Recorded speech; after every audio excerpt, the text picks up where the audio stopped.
আমি লজ্জা লাগে, খুবই একটা কম দামের জুতা স্যান্ডেল পরে একজন আসছেন, বড় একটা উচ্চ স্তরের লোক। দেখেন ছাত্র শিবির, আমি যখন মাঝে মাঝে যাই, জামাত ইসলামের দাওয়াত দেয়, যাই, চিন্তা ভাবনা করে ড্রেস পরি, ভালো কাপড় পরি না। উনি করে না জামাতকে, আপনার ভাই বট গাছ, সবাইকে ক্ষমা করলে আপনি বড় হবেন আরও, এই জিনিসটা বিএনপির মধ্যে নাই। আসলে আমরা জানি না আমরা কত শক্তিশালী জাতি। আমরা এক জাতির দেশ। আমি বলি, স্বাধীনতার পর ওই 7টা চুক্তি করলো ভারত, যেখানে বলা ছিল সেনাবাহিনী থাকবে না। ভূমিকা ইনিশিয়ালি ছিল না, জানতেন, যেমন মোল্লা ফজলে একবার জানতেন। মামুন খালেদ আপ্রাণ চেষ্টা করছেন আওয়ামী লীগকে বাঁচানোর জন্য, তথ্য পাত্র গোপন করে। দেখুন, এই মামুন খালেদ, মোল্লা আকবর, এরা যোদ্ধা জাতি না, যোদ্ধা শ্রেণীর না। অর্থাৎ মামুন খালেদের সিগন্যাল করে লোক, হ্যালো হ্যালো নিয়ে ব্যস্ত। সেই মোল্লা আকবর আর বাকি যারা আমরা দেশপ্রেমিক, যেগুলি নিয়ে আমরা বাইরে পাড়ে, যে বেঙ্গল রেজিমেন্ট অথবা ট্যাঙ্কের লোক, এরা যতটা গায়ে কত নিয়ে কাজ করে, দেশকে ভালোবাসে, এই লোকগুলি ভালোবাসে না। বাট সেনাবাহিনী কিছু লোক তো অবশ্যই জড়িত। সবচেয়ে আমরা কষ্টের জায়গায় ছিলাম, মানে স্বাধীনতার পর ওই 7টা চুক্তি করলো ভারত, যেখানে বলা ছিল সেনাবাহিনী থাকবে না। সেইখানে জেনারেল জিয়া, জেনারেল শফিউল্লাহ এই সেনাবাহিনীটা গড়ে তোলে। কীরকম পরিবেশ, চুক্তির বিপক্ষে এবং রক্ষী বাহিনীর বিপক্ষে। সেই সেনাবাহিনী যেখানে ঘুরে দাঁড়াইছে, অল্প চাকরি। আজকে আমাদের সেনাবাহিনীর অসংখ্য ব্রিগেডিয়ার আছে, 24 বছর 25 বছর চাকরি। তখন সেনাপ্রধানের চাকরি ছিল 18 বছর 18 বছর। আজকে 25 বছরের উপরে আছে অসংখ্য ব্রিগেডিয়ার। তা দেশ নেতৃত্বের জন্য যোগ্য ব্যক্তি, কোনো সমস্যাই না আমি মনে করি। অপদার্থ জেনারেলদের, অপদার্থ লোকদের বের করে দেওয়া উচিত। কলঙ্কমুক্ত করলে হবে কি, রিফ্রেশ, নতুন ব্লাড। সম্ভব, কোনো অসম্ভব কিছু না, হবে, আশা রাখিতে হবে। আজব কালো হইতেই। আওয়ামী লীগের কি আর কোনো অপশন আছে? আর কোনো অপশন নাই মোদি ছাড়া। মোদির পরে হয়তো রাজীব গান্ধী, ওই ভারত কংগ্রেস, এটাই তার অপশন। ওটা তার প্রাণের জায়গা, আশ্রয়ের জায়গা, নিরাপদ জায়গা। আর মোদি সাহেবই বা দেখেন কীরকম, আমেরিকার ট্রাম্প যতই বলেন, যেভাবে বলি, চিনতে পারছেন রতনকে রতন চিনতে পারছে। এই জিনিসটা ভালো না। আপনি জনগণকে ভালোবাসবেন, ধর্ম দিয়ে দেশটাকে বিভেদ করবেন না, যেটা বিজেপি করে। আমার মনে হয় আমাদের জাতিসংঘ নিয়ে একটা সমস্যা হয়েছে ভারতের আসামে। ভালো দিক। অনেকে জাতিসংঘের বিরুদ্ধে কথা বলে, আপনি স্যার, আমি কিন্তু অন করি, আমি বৃহত্তর বাংলায় বিশ্বাসী, মনে কষ্ট না কিছু নাই। দেখেন, আমি আপনাকে সাধারণ বলি, কিছু জিনিস ঘটনা ঘটছে কদিন আগে। এই দা, কাঁচি, চাকু দেয়া গেছে না হিলটেক্সে, এগুলি বেসিক্যালি মিজোরামে যায়। এবং যে দাটা আমি লোহার আইটেম যেটা কিনি সস্তায় চিটাগাঙ্গে, এর ডাবল দামে বিক্রি করা হয় মিজোরামে। এক টাইম 3 গুণ দামে বিক্রি করা হয়। ওই ধান কাটার তাগল বলে ওরা, কুড়াল, খুবই নিত্য প্রয়োজনীয় জিনিস। ভারতের দাম অনেক। শুধুমাত্র লৌহজাত পণ্য দিয়া আমরা এদেশ অন্য জায়গায় চলে যেতে পারে। হচ্ছে স্মাগলিংয়ের মাধ্যমে দা দিচ্ছি, মাদক আনতেছি। এই জায়গাটাকে আনতে হবে সরকারের। আসলে সরকার তৃণমূলের কথা শোনে না, দরকার কথা শুনে, বুঝলেন, সাংবাদিকদের কথা শোনে না, ওই সম্পাদকের কথা শোনে। আপনার সাদেকের তৃণমূলের কথা বলেন, কীভাবে অস্ত্রগুলি ঢুকে জানেন? আপনাদের নিয়ে আবল তাবল সেমিনার করেন, যারা বই খাতা ভিত্তিক লোকজন, হবে না তো। ফেনী সেতুর মাধ্যমে আসলে মূলত হয়েছে কি, চট্টগ্রাম পোর্ট থেকে সরাসরি মাল খালাস করবে অল্প সময়, এটা চলে যাবে ত্রিপুরা হয়ে চলে যাবে Mizoram, Manipur, north Bengal, life line হবে এটা। আর একটা হবে রেলে আখাউড়া দিয়া ট্রেন জংশন। কিন্তু দুইটাই তখন বেকায়দে পড়ে গেছে, বেকায়দে হওয়ার কথা। আর দেখেন কত বড় গাদ্দার ছিল আওয়ামী লীগ। 900 একর জমি দিছে সেই ফেনী ব্রিজের সাথে মিরেশ্বরাইতে। কতটা ভয়ানক একটা চুক্তি, 900 একর জমি বাংলাদেশের।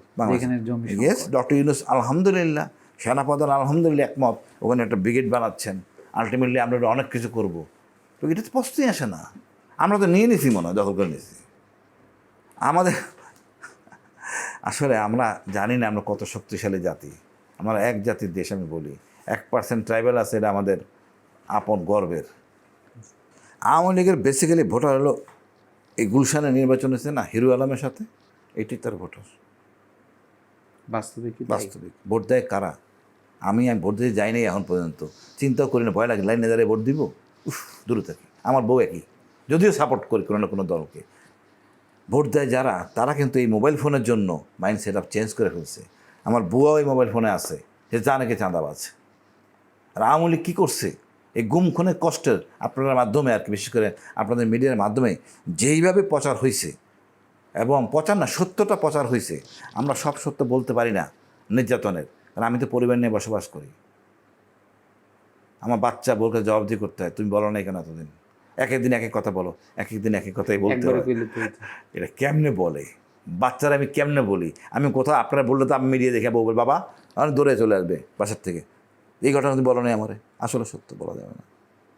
দেখেন ছাত্র শিবির, আমি যখন মাঝে মাঝে যাই, জামাত ইসলামের দাওয়াত দেয়, যাই, চিন্তা ভাবনা করে ড্রেস পরি, ভালো কাপড় পরি না, কারণ আমি লজ্জা লাগে। যেটা খুবই একটা কম দামের জুতা স্যান্ডেল পরে একজন আসছেন, বড় একটা উচ্চ স্তরের লোক, আর আমি এর দামি কাপড় পরে যেতেছি, আর বলে আমি গুম হয়েছি, ক্ষতিগ্রস্ত, কষ্ট, এটা যায় না। তো চিন্তা ভাবনা করে পোশাক পরতে হয়। এটা হলো এমন জায়গায় ওদের আচার ব্যবহার কথাবার্তাগুলো দেখেন ছাত্রলীগের, ছাত্র দলের। এই যে একটা বছর ঢাকেন যে আশেপাশে চাঁদাবাজি কে করছে, এর ফলটা ডাকেন নির্বাচনটা। লোভ সামলাতে হবে। আমরা তো অন্তত ওই এলাকাটা নিরাপদ থাকতে পারতো, করে নাই, বুঝেও নাই, এটা উচিত। তারপরে যে গণেশ মনে হয়, গণেশের ব্যবহারটা আপনার মনে করেন, মানে এইটার জন্য কি স্বাধীনতা এই জুলাই আগস্ট? না। ছাত্র দেখেন একটা সত্য কথা, যতই ট্যাগ দেন, ধর্মীয় ট্যাগ, আপনি যেই ধর্মই পালন করেন, কোনো ধর্মেই কিন্তু খারাপ কিছু বলে নাই, উগ্রতা নাই, শেখায় নাই। উগ্রতা শিখায় রাজনীতিবিদরা উগ্রতা শিখায়, কোনো ধর্ম শিখায় না। সুতরাং ধর্মের ট্যাগ দেওয়ার দিন শেষ। আর লীগের আর ফিরে আসার কোনো স্কোপ নাই ভাই। যে অপরাধ করছে, বই খাতা সব কিছু নিয়ে আসতে হবে। এগুলি ৭৫ আমরা ঘুরে দাঁড়াতে পারি নাই, কারণ রক্ষী বাহিনীর জন্য, বুঝলেন? কিন্তু বিশাল একটা সশস্ত্র বাহিনী তাদের ছিল, আর তখন আর্মি রাজনীতিতে অংশ ছিল না। এখন এই জায়গাটা হয়েছে অন্যরকম, যার জন্য আসলে আপনি দেখেন বাবরের যুদ্ধে হাজার হাজার লোক মারা গেছে, আকবরের যুদ্ধে। এখন কি চিন্তা করতে পারেন একটা মানুষ মারা যাবে? এখন রোবট দিয়ে যুদ্ধ করাবে। এখন জীবনের মূল্য বেড়ে গেছে। সুতরাং যেইভাবে আগে মূল্যায়ন করতে, সেইভাবে মূল্যায়ন করলে হবে না। আজকে যেইভাবে আপনি হ্যান্ডেলিং করতেছেন জনগণ, 10 বছর পর তা পারবেন না। অবশ্যই পাবে। আপনার আওয়ামী লীগ কাকে ভোট দিবে? বেশি থাকতে হবে, সব তো নিয়ে যেতে পারে না, আছে না? হয় তারা ভদ্র হয়ে আসবে, পরিবর্তন করবে, পরিবর্তন সম্ভব। ওই ছেলের দোষ কী? সাধারণ ভোটারের দোষটা কী? কেন তারা ভোট দিবে না? অবশ্যই দেবে, সে মূল্যায়ন করবে, আমি ভুল করছি, এই অনুশোচনার মধ্যে আসবে। আমি এই অনুশোচনার কথাটাই বলি সবসময়, এই সেনাবাহিনীকে বলি, তোমরা অনুশোচনা বোধ করো, দণ্ড নিয়ে আমার মাথা ব্যথা নাই, ইউ ফিল যে আই হ্যাভ ডান রং, এই অপরাধ বোধটা আসুক, এবং তারপর তোমার কাজ করো। আওয়ামী লীগও দেখবেন ফিরে আসবে। আমার জনগণের অংশ, দেশের অংশ। ওই নেতারা নষ্ট হয়ে গেছে, তারা টাকা নিয়ে চলে গেছে। যারা দেশে আছে ভালো হয়ে যাক, মামলা না থাকলে স্বাভাবিক জীবনে ফিরে আসবে। তারা যে কোনো দল করতে পারে, কোনো অসুবিধা তো নাই। এটা বিএনপি করছে, বলেন জামাত করছে একটা মামলা, দেখেন আমারে। আমি জামাত করি না, আমি বিএনপি প্রতিজন অফিসারের মধ্যে আমি একজন। ওই ঝামেলা মানে 23 সালে জয়েন করছিলাম, বাট আমার লজ্জা লাগে বলতে, বিশেষ করেন এই আওয়ামী লীগের কামকাজ দেখে। আওয়ামী লীগ কেমন করে, জাতীয় পার্টি ব্যান করা যাবে না, এই করা যাবে না, এইগুলো এত ইংরেজি শোনার দরকার নেই। দৃশ্যমান যদি আইন করে, কেন যদি বলবেন কেন আওয়ামী লীগ অপরাধ করে নাই, গুনখম কেন বেশি ভোটার হয়তো, যেটা প্রথমে চিন্তা করা হয়েছিল 3 মাস। কিন্তু এই সালাউদ্দিন সাহেবের কথাবার্তা, আমির হোসেন আমির কথাবার্তা, দুদু সাহেবের কথাবার্তা প্রস্তাব করে ভেসে যাবে ভাই, কিছু বলার আমির খুশির কথাবার্তা। তারপরে উনি করে না জামাতকে, আপনি ভাই বট গাছ, সবাইকে ক্ষমা করলে আপনি বড় হবেন আরো। এই জিনিসটা বিএনপির মধ্যে নাই, কিছু নেতার মধ্যে নাই। জামাতকে একটা যে ট্যাগ লাগানো হয়েছে, জামাতকে সুন্দর করে রিফর্ম করতে হবে, অবকাঠামো, যেখানে চাকমা, মারমা, হিন্দু সবাই যেন আসতে পারে। আতঙ্কের জায়গায় না থাকে, আমরা কোরআন শরীফের আইন মেনে চলবো, ওই কট্টর জঙ্গি এগুলি আমি ঘোর বিরোধী। ইসলাম এটা বলে না। ইসলাম আপনি ভাই হজ করেন কীভাবে, এটা খোলা থাকতে হবে। তারপরে এটা খোলা রাখবেন না কেন? এখন যেখানে আল্লাহর কাছে যাচ্ছি ক্ষমা চাইতে, একেবারে যতখানি হওয়া যায় সেইখানে আল্লাহ বলতে এটা খোলা রাখবা, এটা খোলা রাখবা। এর চেয়ে বেশি করা মানে অপরাধ মনে করি আমি, যেই করুক সে। আমি জামাতের অনেককে দেখি এরকম করতে, আমার আপন একটা শালি সেও করে, আমি গালাগালি করি। এটা ইসলাম বলে না। ইসলামে আপনার চুল দেখাইতে মানা করছে, তারপরও ভাই চুল দেখালেও তো আল্লাহ দণ্ড দেয় নাই। আল্লাহ এটা হিজাব এগুলি না পালন করার জন্য দণ্ড লেখে নাই। দণ্ড লেখছে কেন? যে আপনার পিছনে গালি দিলাম, মনে কষ্ট দিলাম, একটা ধাক্কা মারলাম, এই জন্য দণ্ড আছে। আমি এই দণ্ড কঠিন দণ্ড। তা আমি সাধারণ জিনিস যদি আমি না বুঝি ধর্মের, সেটা হচ্ছে না। যেমন যে আমাদের বলে বসছেন, দুইটা জিনিস ভুল বলছেন। 50 লাখ লোক ইন্ডিয়া বিরুদ্ধে যুদ্ধ করবে না, পুরা 20 কোটি লোকই যুদ্ধ করবে, 50 লাখ কেন? এইটাই লোক গিয়ে ঐক্যের মধ্যে নিয়ে আসা। আবার বলেন 5 ঘন্টা চাকরি করবে কেন? আমাদের মেয়েদেরকে 5 ঘন্টা করে অভ্যস্ত, 10 ঘন্টা করতে পারে। আক্ষরিক না, মেয়েদের প্রতি সহানুভূতি হয়ে কথাটা বলছে। অসুবিধা হবে। আমার মেয়ে আমাকে বলে, বাবা এটা প্রতিবাদ করতে হবে, কারণ 5 ঘন্টা মেয়েরা কাজ করতে পারে। আমি তো মনে করি পুলিশে ভাই 70% পুলিশে নেওয়া হচ্ছে মেয়ে। 70% পুলিশের মেয়ে। পুলিশের সহযোগী হলো এপি ব্যাটালিয়ান, ওটা পুরুষ থাকুক গে। বাট যেই কাজগুলো মেয়েরা করে দেশের কাজে লাগবে, একটা নারী করতে পারবে, নারী নির্যাতিত হবে না, সেখানে মেয়ে দেবেন পুরো 100%। সমস্যা কোথায়? আপনার মেয়েদের ওই সুযোগ সুবিধা দেবেন। বাচ্চা হয়েছে, হ্যাঁ ডেলিভারি টাইমটা বাড়াই দেন, বাচ্চার সময় দেবেন, সময়টা বাড়াই দেন, 1 বছর করেন, বাচ্চা নিয়ে যাতে সে অফিস করতে পারে সেই সুবিধা করেন। এইটা হলো আসল সুবিধা। এগুলো তো নাই না।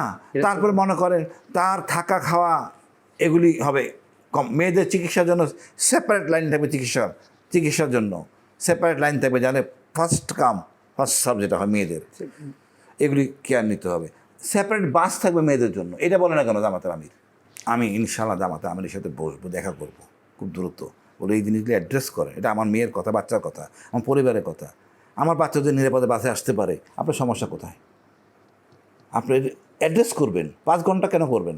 ওদেরকে মেয়েরা চাকরি করলে তার বাচ্চার জন্য খাবারটা দেওয়া হয়, বাচ্চার টিফিন দেওয়া হয়, বাচ্চার জন্য নিয়ে থাকলে যাতে একটা খেলাধুলা করে না, বাচ্চা ওই যে খেলাধুলা প্লেগ্রাউন্ড, এই সিস্টেম করে দেবেন। এগুলি বলবেন, বাচ্চারা উৎসব হয়, ভয় আতঙ্ক থেকে। আমাদের মেয়েরাই আতঙ্কগ্রস্ত জামাতের এই আচরণে। এখন পরিষ্কার হচ্ছে, বাট এটাকে পরিষ্কার করতে হবে।